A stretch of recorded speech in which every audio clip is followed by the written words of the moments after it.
Love,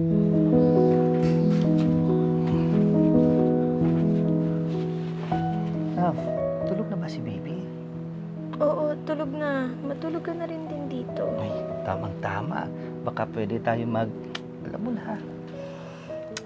Love, please, wag ngayon. Wala talaga ako sa mood eh. Ayan naman tayo eh. Parati ka naman walang sa mood eh. Eh, parang wala ka ng gana sa akin eh. Love, hindi naman sa ganun.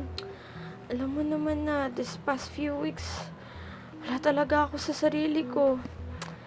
I feel insecure about my body, love. Yun, kung itinigil mo yung kakain ng junk food na yan, nguya ka ng nguya, baka siguro, ayan, tignan mo, tumataba ka na. Ano? Lagi mo na lang ba akong pagagalitan? Lagi mo na lang ba akong sisitahin sa pagkain ko?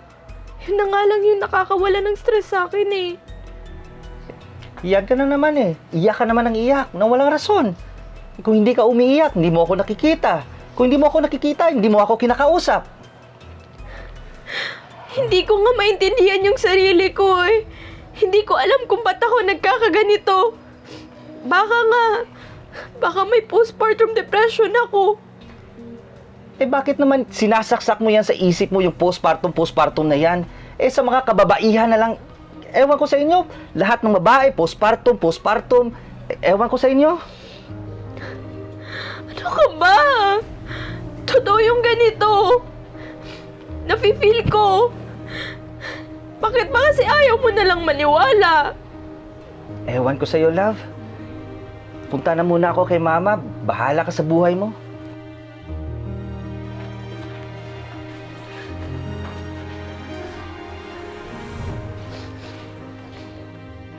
Ano na nag-live ngayon? Team at... Diba? Sino? Ano yun? Mag-live ka kaya? Ikaw na lang. Uy! Anak! Ba't naparito ka? At saka, parang malungkot yung mukha mo ah. Anong nangyari? Eh, nag-away kasi kami ni Angela eh, nitong nakaraang linggo eh. Ewan ko sa kanya eh, umiiyak, hindi makausap. Hindi ko maintindihan kung anong ginagawa niya.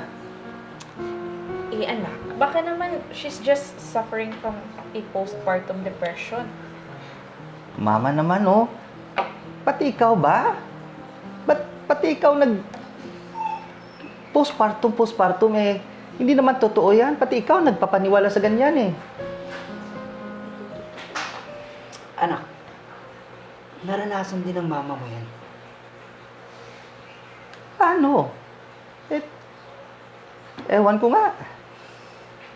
Ganito kasi yan, anak. Nung pinanganak ka ng mama mo, grabe ang naranasan niyang sama ng loob, malungkot siya. Lagi kami nag-aaway. Oo nga anak. Naalala ko pa nga nun, mahal eh. Sobrang insecure ko yun sa katawan ko. Kasi kakapanganak ko lang sa'yo. Feeling ko, sobra yung pagtaba ko. Parang hindi ko maintindihan yung katawan ko. Tapos, takot ako na ipagpalit ako ng papa mo sa ibang babae. You know, sa mas maganda, di ba? Mas sexy. At alam mo, muntik na kami maghiwalay dahil dun. Totoo yun, anak. Kaya, dapat lagi ka sa tabi ng asawa mo. Yung tipong alagaan mo siya, paramdam mo sa kanya na hindi siya dapat ma-insecure. Yung siya yung pinakamagandang babae. Diba? Kasi ako, nag-research talaga ako. Kung ano yung postpartum na yan. Talagang kahit ako, hirap na hirap ako bigkasin yan. Pero ni-research ko siya. Inalam ko para naman matulungan ko yung mama mo. At maintindihan ko siya. And anak, I suggest you should call a doctor if needed. And just be there for her. Kailangan kanya sa mga panahong to. Paramdam mo lang sa kanya na siya lang yung mamahalin mo, kahit ano man ang hubog ng katawan niya, kahit ano pong mangyari. Salamat po ma.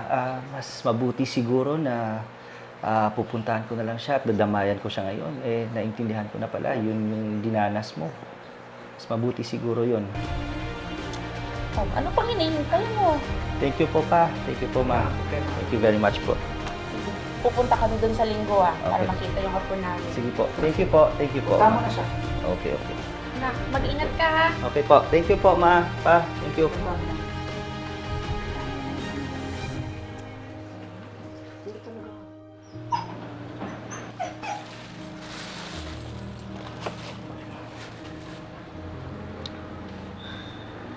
Hindi ko na kaya. Lagi na lang tayo nag-aaway.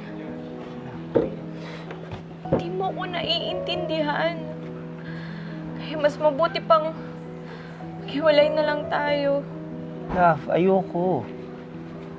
I'm sorry. Alam kong may mali ako, love. Naiintindihan na kita ngayon, love. Alam kong mali yung ginawa ko sa'yo, love. I'm sorry. I'm very, very sorry. Love, I'm very sorry yung ginawa ko sa'yo. Alam ko, mali yun, love. At ngayon, alam ko na yung tama. Thank you, love, ah. So talaga bang naiintindihan mo na ako?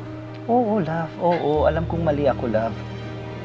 If you want, love, mag-unwind tayo kasama si baby, si mama at si papa. Umalis tayo mag-unwind para makapag-relax ka. Talaga ba? Yes, love.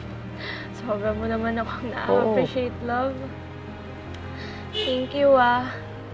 Sobra kitang na-appreciate ngayon kasi mas naiintindihan mo na ako. I love you, love. I love you too, love. Sorry. Ang postpartum depression ay isang karamdaman na kinakailangan ng pag-intindi, suporta na galing sa asawa ay isang mabisang paraan upang malampasan ng mga kababaihan ang ganitong sakit.